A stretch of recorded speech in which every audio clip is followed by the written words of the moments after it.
ഖുർആൻ പഠിച്ച വറഖത്ത് ബിൻ നൗഫൽ, തൗറാത്ത് പഠിച്ച, ഇഞ്ചീൽ പഠിച്ച, പൂർവ്വവേദങ്ങളൊക്കെ പഠിച്ച വറഖത്ത് ബിൻ നൗഫൽ എന്ന് പറയുന്ന പണ്ഡിതൻ ഖദീജ റളിയല്ലാഹു അൻഹയോട് പറഞ്ഞിട്ടുണ്ട്, നിങ്ങളുടെ ഭർത്താവ് അവസാനത്തെ നബിയാകുന്ന പ്രവാചകനാകാൻ പോകുന്നയാളാണ്. ഖദീജ റളിയല്ലാഹു അൻഹ റസൂലിനോട് പറയുന്നു, കല്ലാ വല്ലാഹി ലാ യുഖ്സികല്ലാഹു അബദാ, തങ്ങളെ ഒരിക്കലും അല്ലാഹു തആല കഷ്ടപ്പെടുത്തൂല്ല നബിയേ. എന്തേ അതിന് കാരണം പറഞ്ഞത്?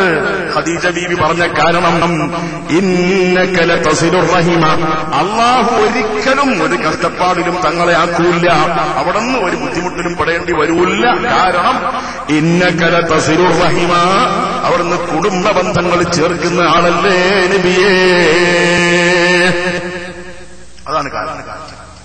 അപ്പൊ ഈ മഹല്ല് കമ്മിറ്റി കൊണ്ടും സംഘടന കൊണ്ടും ഉണ്ടാകേണ്ടത് ബന്ധങ്ങൾ, കുടുംബ ബന്ധങ്ങൾ, അയൽപക്ക ബന്ധങ്ങൾ, സ്നേഹിതന്മാർ തമ്മിലുള്ള ബന്ധങ്ങൾ ഊട്ടിയുറപ്പിക്കുക. എവിടെ നോക്കിയാലും പ്രശ്നങ്ങൾ, അയൽവാസിയും തമ്മിൽ സുഖം പോരാ. അല്ലാഹുവിന്റെ റസൂൽ പറഞ്ഞു, 7 കക്ഷികൾക്ക് അർശിന്റെ തണൽ കിട്ടുമെന്ന്. ബുഖാരിയിൽ തന്നെ, മുസ്ലിമിലും ബുഖാരിയിലൊക്കെ ഉള്ള ഹദീസിൽ കാണാൻ കഴിയും. അള്ളാഹുവിന്റെ മാർഗത്തിന് വേണ്ടി സ്നേഹിക്കുക, അള്ളാഹുവിന് വേണ്ടി സ്നേഹം ഇല്ലാതാക്കുക, അവർക്ക് നാളെ ആഖിറത്തിൽ വെച്ച് അർശിന്റെ തണൽ കിട്ടും.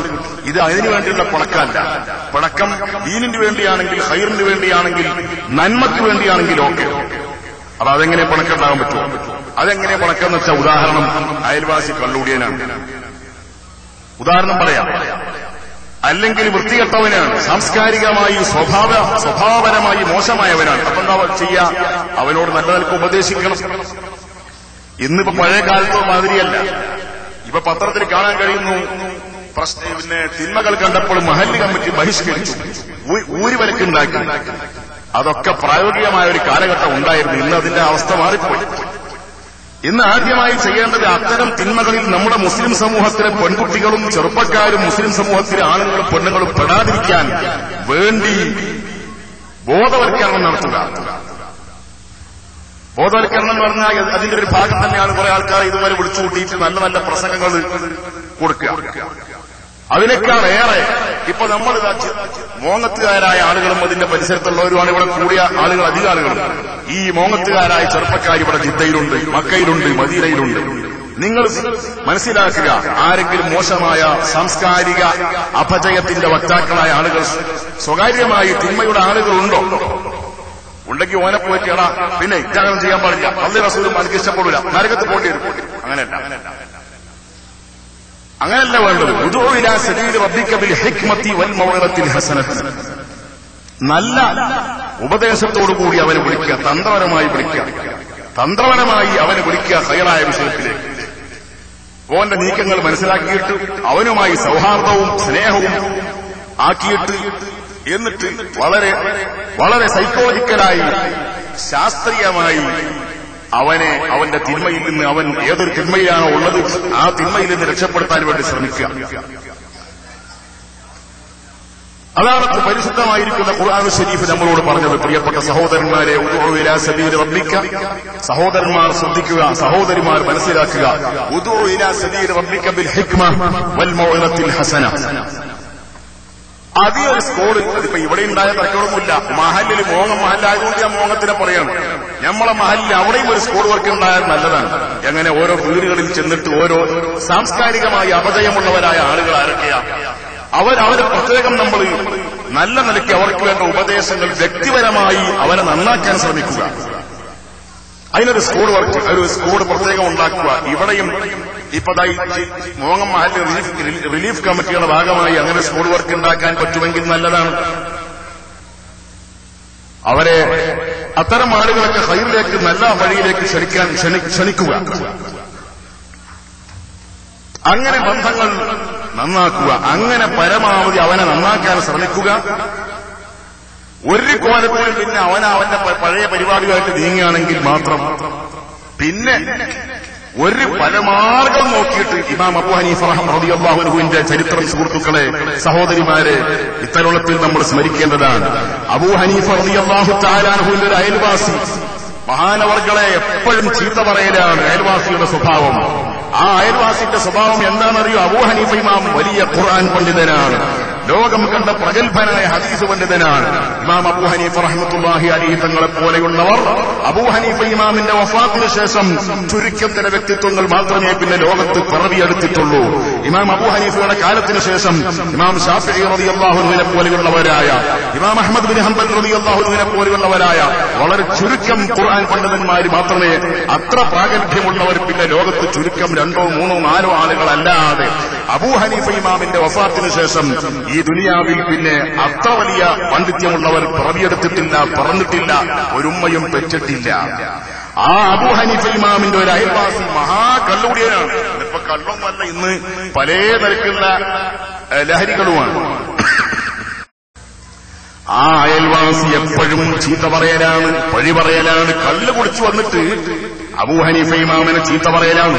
ഓരോ മൊഴിയേര് ഓരെപ്പോ നിസ്കാരം ചാടിപ്പച്ചങ്ങ് നടക്കും എന്നും പറഞ്ഞ് കള്ള് കുടിച്ചു വന്നിട്ട് ചീത്ത പറയലാണ്.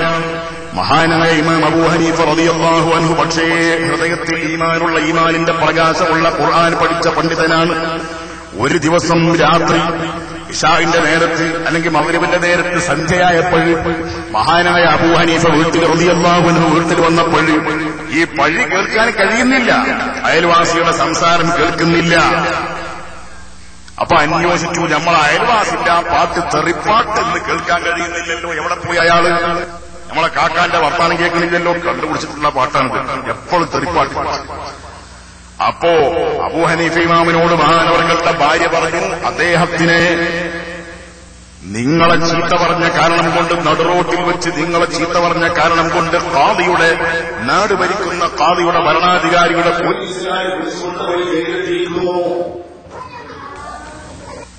ഉടനെ അബൂ ഹനീഫ ഇമാം ചിന്തിക്കുന്നത്, സഹോദരന്മാരെ, സഹോദരിമാരെ, ചിന്തിക്കുക, നാം മനസ്സിലാക്കുക, അള്ളാഹുവിന്റെ റസൂലിന്റെ അതേ സ്വഭാവമാണ് ഇമാം അബൂ ഹനീഫ തങ്ങൾക്കുമുള്ളത്.